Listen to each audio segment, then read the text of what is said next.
Please ನೋಡ್ಕೊಂಡು use ಮಾಡಿ words. ನಮ್ಗೇನು ವರ್ಡ್ಸ್ ಬರಲ್ಲ ಅಂತಲ್ಲ, ಡಬಲ್ ಬರುತ್ತೆ. ಬಟ್ ನನಗೇನಂದ್ರೆ ಎದುರುಗಡೆ ಬರಬೇಕು. ನಂಗೆ ಸುಮ್ಮನೆ ಬಿಗ್ ಬಾಸ್ ಬಗ್ಗೆ ಎಷ್ಟೊಂದು ಜನ ಮಾತಾಡ್ತಾರೆ. ಯಾರು ಗುರು ನಾನು ರಿಜೆಕ್ಟ್ ಮಾಡೋಕ್ಕೆ? ಹಬ್ಬಬ್ಬ ಅಂದ್ರೆ ಮ್ಯಾಕ್ಸಿಮಮ್ ಆ ಮನೇಲಿ 3 ತಿಂಗಳು ಇರ್ಬೋದು. ಏನಿಲ್ಲ ಇದ್ರೆ ನಿಮಗೂ ಅಕ್ಕ ತಂಗಿರಿದ್ದಾರೆ. ಸೊ ಪ್ಲೀಸ್ ನೋಡ್ಕೊಂಡು ಯೂಸ್ ಮಾಡಿ ವರ್ಡ್ಸು.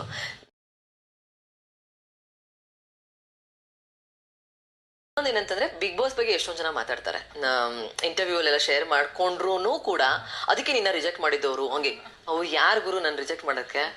ಹಬ್ಬಬ್ಬ ಅಂದ್ರೆ ಮ್ಯಾಕ್ಸಿಮಮ್ ಆ ಮನೇಲಿ 3 ತಿಂಗಳು ಇರ್ಬೋದು. ಏನ್ ಲೈಫ್ ಪೂರ್ತಿ ಔಟ್ ಆಗ್ತಾರ ನಮ್ಗವರು? ನಮ್ದು actual Bigg Boss is a real life. ಅಲ್ಲಿ ನಾವೇನಾದ್ರೂ ಸಾಧನೆ ಮಾಡೋಕ್ಕಾಗತ್ತಾ? ಅದನ್ನ ನೋಡಿ. ಅಂಡ್ ಆಮೇಲೆ ಫಸ್ಟ್ ಆಫ್ ಆಲ್ ಏನ್ ಗೊತ್ತಾ, ಈ ರೀತಿ ಶೋಗಳಿಗೆ ಹೈಪ್ ಕೊಡೋದೇ ತಪ್ಪು. ಅಭಿಮಾನ ಇರಬೇಕು. ಯಾವುದೇ ಒಂದು ಶೋ ಬಗ್ಗೆ ಆಗಲಿ, ಸೆಲೆಬ್ರಿಟಿ ಬಗ್ಗೆ ಆಗಲಿ, ಅಂದ ಅಭಿಮಾನ ಇರಬಾರ್ದು. ಯಾರು ನಮ್ಮ ಮನೆ ಬಾಡಿಗೆ ಕಟ್ಟಲ್ಲ, ಯಾರು ನಮ್ಗೆ ಊಟ ಹಾಕಲ್ಲ.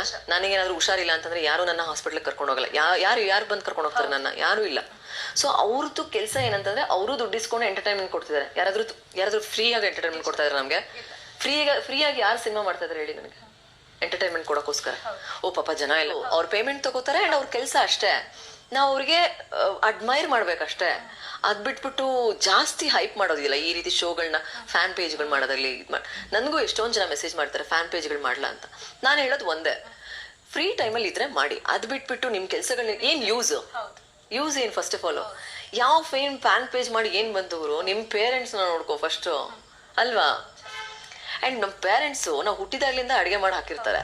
ಯಾರೋ ಒಬ್ರು ಬಂದು ಮಧ್ಯೆ ಒಂದು ಅಡಿಗೆ ಕೊಟ್ಟು ಕಳಿಸ್ಬಿಡ್ತಾರೆ ಅಂದ್ರೆ ಓ ಅಂತಲ್ಲ. ಏನಕ್ ಮಾತ್ರ ಅದಷ್ಟೇನೆ. ಇವ್ರು ಸಾಕಿರಲ್ವಾ ಅಷ್ಟು ದಿನದಿಂದ? ಅದ್ ಹೆಂಗೆ ನೀವು ಯಾರೋ ಒಬ್ರು ಮಾಡೋ ಒಂದಿನದ ಅಡುಗೆ ಅದ್ ಹೆಂಗ್ ನಿಮ್ಗೆ ಅದು ಅಷ್ಟೊಂದು ಹೈಪ್ ಇದು ಮಾಡುತ್ತೆ? ಸೊ ನಾನು ಇವಾಗ ಡಿಸೈಡ್ ಆಗಿರೋದೇನಂದ್ರೆ, ಯಾರಿಗೂ ಫ್ಯಾನ್ ಆಗಬಾರ್ದು. ವಿ ಶುಡ್ ಅಡ್ಮೈರ್ ದಮ್ ಅಷ್ಟೇ for their skills. Carry myself and I am carrying very much good.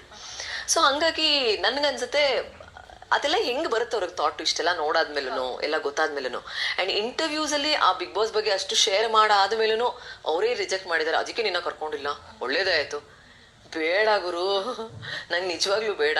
ನನಗೇನು ಗೊತ್ತಾ, they can't handle me because I am A very great. ಇದು ನನಗೆ ಅಷ್ಟು ಮೆಚುರಿಟಿ ಇದೆ. They can't handle me because ಎಲ್ಲನೂ direct ಮಾತಾಡ್ತೀನಿ. And ನಾನು ಯಾರ್ದೋ ಪಾನ್ ಆಗೋಕ್ಕೆ ಇಷ್ಟ ಇಲ್ಲ.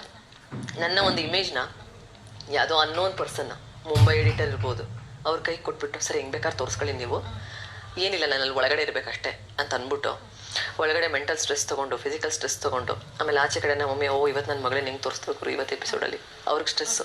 ಆಚೆ ಬಂದಮೇಲೆ ಸೋಷಿಯಲ್ ಮೀಡಿಯಾದಲ್ಲಿ ಆಗಿರೋ ಕರ್ಮಕಾಂಡಗಳನ್ನೆಲ್ಲ ಓಡಿ ಸ್ಟ್ರೆಸ್ಸು. ಟೋಟಲ್ 6 ತಿಂಗಳು ಡಮಾರು.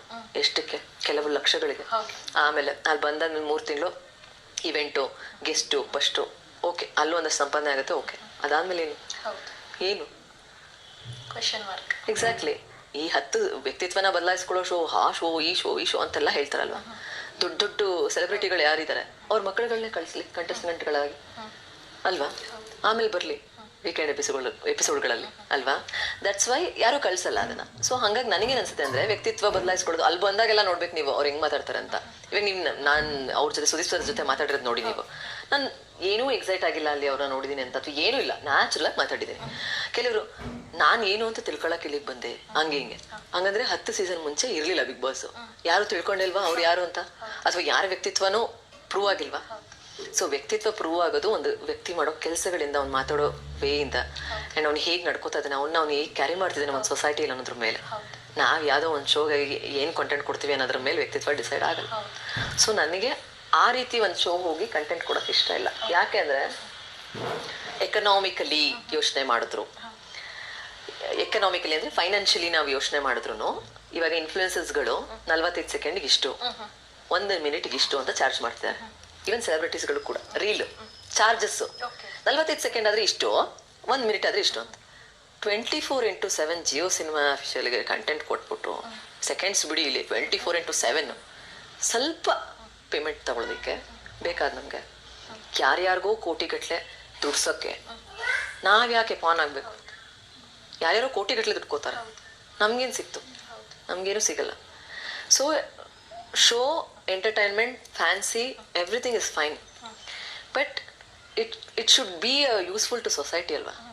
ಅದಕ್ಕೆ ನಾನು ಇದನ್ನು ಮುಂಚೆ ಇಂಟರ್ವ್ಯೂ ಅಲ್ಲೂ ಹೇಳಿದ್ದೆ, ನೆಕ್ಸ್ಟ್ ಸೀಸನ್ ಏನಾದರೂ ಮಾಡಿದ್ರೆ ಯಾರು ಹೋಸ್ಟ್ ಮಾಡ್ತಿರ್ತಾರೆ ಅವ್ರದ್ದು ಪೇಮೆಂಟ್ ಅಷ್ಟು ಟ್ರಸ್ಟಿಗೆ ಹೋಗ್ಲಿ. ಅಪ್ಪು ಸರ್ ಮಾಡ್ತಿದ್ರಲ್ಲ, ಫಾರ್ ಎಕ್ಸಾಂಪಲ್ ಅವರು ಸಿನಿಮಾಗೆ ಹಾಡಿದಂಥ ಹಾಡಿನ ಪೇಮೆಂಟು ಡೈರೆಕ್ಟಾಗಿ ಟ್ರಸ್ಟ್ಗೆ ಹೋಗ್ತಾ ಇತ್ತು. ಆ್ಯಂಡ್ ನಂದಿನಿ ಇದಕ್ಕೆ ಏನು ಮಾಡ್ತಿದ್ರು ಅದು ಕೂಡ ಟ್ರಸ್ಟ್ ಬಡವರಿಗೆ ಹೋಗ್ತಾ ಇತ್ತು. ಸೊ ನೆಕ್ಸ್ಟ್ ಯಾರು ಹೋಸ್ಟ್ ಮಾಡ್ತಾರೆ ಅವ್ರಿಗೆ ಹೇಳ್ಬಿಡ್ಲಿ ನಿಮ್ದು ಏನು ಪೇಮೆಂಟ್ ಇರುತ್ತೆ ಇಡೀ ಶೋದು ಟ್ರಸ್ಟ್ಗೆ ಹೋಗುತ್ತೆ ಅಂತ. ಆಗ ಹೋಸ್ಟ್ ಮಾಡಕ್ಕೆ ಬರ್ತಾರಲ್ಲ, ದೋಸ್ ಆರ್ ರಿಯಲ್ ಹೋಸ್ಟ್. ಅದಾದಮೇಲೆ ನೆಕ್ಸ್ಟ್ ಕಂಟೆಸ್ಟೆಂಟ್ಸ್ಗೆ ಹೆಂಗೆ ಇವ್ರು ಸೆಲೆಕ್ಟ್ ಮಾಡ್ಬೋದು ಅಂದರೆ, ನೀವು ಗೆದ್ದಿರೋ ಅಮೌಂಟು ಬಡವ್ರಿಗೆ ಹೋಗುತ್ತೆ ಅಂತ ಅನೌನ್ಸ್ ಮಾಡಲಿ. ಆಗ ಆಡ್ತಾರಲ್ಲ 3 ತಿಂಗಳು ಹೋಗ್ಬಿಟ್ಟು, ಏನೂ ಸ್ವಾರ್ಥ ಇಲ್ಲದೆ. They are real contestants. ಯಾಕೆ ಹೇಳ್ತಾ ಇದ್ದೀನಿ ಅಂದರೆ, you yourself say it is a reality show. So ರಿಯಾಲಿಟಿಲಿ ವರ್ಕ್ ಮಾಡಿ. ಸೊ ಇಲ್ಲೆಲ್ಲ it depends upon the payment, business and everything. So I don't want, ನನಗೆ ಏನು ಖುಷಿಯಾಗಿತ್ತು ಅಂದರೆ, ಅಲ್ಲಿ ಹೋಗಿ 1 ತಿಂಗಳು ಆದಮೇಲೆ ಎಲಿಮಿನೇಟ್ ಆಗಿ ಬಂದುಬಿಟ್ಟು ಯಾವುದೋ ಇಂಟರ್ವ್ಯೂಲಿ ನಾನು ಹಂಗೆಲ್ಲ ಮಾಡಿದ್ದೆ, ಅಲ್ಲಿ ಅವ್ರು ತೋರಿಸಿಲ್ಲ ಆ ಶಾರ್ಟು, ಇಲ್ಲಿ ಈ ಶಾರ್ಟ್ ತೋರಿಸಿಲ್ಲ, ನನಗೆ ಮೋಸ ಮಾಡಿಬಿಟ್ರು ಬಿಗ್ ಬಾಸ್ ಅಂತ ಹೇಳೋ ಬದಲು ರಿಜೆಕ್ಟ್ ಆಗಿತ್ತು. ನನಗನ್ಸುತ್ತೆ ನೋಡಿ, ದೇವರು ಎಷ್ಟೊಂದು ಸಲ ಒಳ್ಳೇದು ಮಾಡ್ತಾರೆ, ನಮ್ಗೆ ಅದನ್ನ ಅರ್ಥನೇ ಮಾಡ್ಕೊಂಡ್ರಲ್ಲ ನಾವು. ನಾನು ಅಂದ್ಕೊಂಡಿದ್ದೆ ಅದು ನನಗೆ ಮುಳ್ಳಾಯಿತು ಅಂತ. ಇಲ್ಲ, ನನ್ನ ಲೆವೆಲ್ ಬೇರೆ ಆ್ಯಂಡ್ ನನ್ನ ಒಂದು ಇಂಟೆಲೆಕ್ಚುಯಲಿಟಿ ಬೇರೆ. ಸೊ ದೇವ್ರಿಗೂ ಕೂಡ ಇಷ್ಟ ಆಗಿಲ್ಲ ಒಳಗಡೆ ಹೋಗೋದು. ನಾನು ರಿಜೆಕ್ಟ್ ಆಗಿ ಬಂದೆ. ಆ್ಯಂಡ್ ರಿಜೆಕ್ಟ್ ಆದಮೇಲೆ I got to know so many people are loving me ಅಂತ. ಆ್ಯಂಡ್ ಇನ್ನು ಹೆಂಗೆ ಬೆಸ್ಟ್ ಆಗಬೇಕು ಅನ್ನೋದು ನನಗೆ ತಿಳಿತಾ ಹೋಗ್ತು. ಕುಗ್ಗೋದ್ರ ಬಗ್ಗೆ ಹೇಳಿದಾಗ ಇನ್ನೊಂದು ಹೇಳಬೇಕು. ನಾನು ಆ ರಿಜೆಕ್ಟ್ ಪಾರ್ಟಲ್ಲಿದ್ದೆ, ಮನೆಗೆ ಬಂದೆ, 1-1.5 ತಿಂಗಳಾಯಿತು. ನಮ್ಮ ಮಮ್ಮಿಗೆ ಗೊತ್ತಿದೆ ನಾನು ಯಾವ ಸ್ಟೇಜಸ್ ಫೇಸ್ ಮಾಡಿದ್ದೀನಿ ಅಂತ. ಅದನ್ನು ನಾನು ಎಲ್ಲ ಕಡೆ ಅಳ್ತ್ಕೊಂಡು ಹೇಳೋಕ್ಕಾಗಲ್ಲ. I don't want to be emotional for that. ಇದು ನಂಗೆ ಅದು. ಆದರೆ ನನ್ನ ಜಾಗದಲ್ಲಿ ಯಾರಾದರೂ ತುಂಬ ವೀಕ್ ಆಗಿರೋವಂಥ ಮೈಂಡ್ ಸೆಟ್ ಇರೋರು, ತುಂಬ ವೀಕ್ ಮನಸ್ಥಿತಿ ಇರೋರು, ನಿಮ್ಗೆ ನನಗೆ ಕ್ವಶನ್ ಮಾಡ್ರಲ್ಲ ಆಚೆ, ನಮ್ಗೆ ಸರ್ಕಾಸ್ಟಿಕ್ ಆಗಿ ಕೇಳೋರು ಇರ್ತಾರೆ. ಏನ್ ಮೇಡಮ್ ಹಿಂಗ್ ಹೋದ್ರಿ, ಹಂಗ್ ಬಂದ್ಬಿಟ್ರಿ, ಯಾಕೆ ಇರ್ಸ್ಕೊಳ್ಳಿಲ್ಲ ಅವರು, ಯಾಕೆ ಮೇಡಮ್ ಓಟ್ ಸಿಗ್ಲಿಲ್ವಾ ನಿಮ್ಗೆ? ಅದು ಕೂಡ ಎಷ್ಟೊಂದು ಜನನ ಸಾಯಿಸಿರೋದುಂಟು ಅಲ್ವಾ ನನ್ನ ಮಾತು. ಫಾರ್ ಎಕ್ಸಾಂಪಲ್ ಲಾಸ್ಟ್ ಇಯರ್ ಒಂದು ರೀಲ್ಸ್ ಮಾಡೋ ಕಂಟೆಂಟ್ ಕ್ರಿಯೇಟರ್, ಮೇಕಪ್ ಆರ್ಟಿಸ್ಟ್ ಅವರು, 19 ವರ್ಷ ಹುಡುಗ, ಒಂದು ನೆಗೆಟಿವ್ ಕಮೆಂಟ್ ಬಂತು ಅಂತ ಅದರಿಂದ ಡಿಪ್ರೆಸ್ ಆಗಿ ಸೂಸೈಡ್ ಮಾಡ್ಕೊಂಡಿರೋದು. ಸೊ ಹಂಗೆ ಈ ಒಂದು ಸಿಚುವೇಶನ್ ಆಯ್ತಲ್ಲ ನಂದು ಬಿಗ್ ಬಾಸ್. ನನ್ನ ಜಾಗದಲ್ಲಿ ಬೇರೆಯವ್ರು ಯಾರು ಇದ್ದಿದ್ರೆ ಏನ್ ಬೇಕಾದ್ರೂ ಆಗ್ಬೋದಿತ್ತು. ಯಾಕೆ ಈ ಥರ ಮಾಡಿದ್ರು?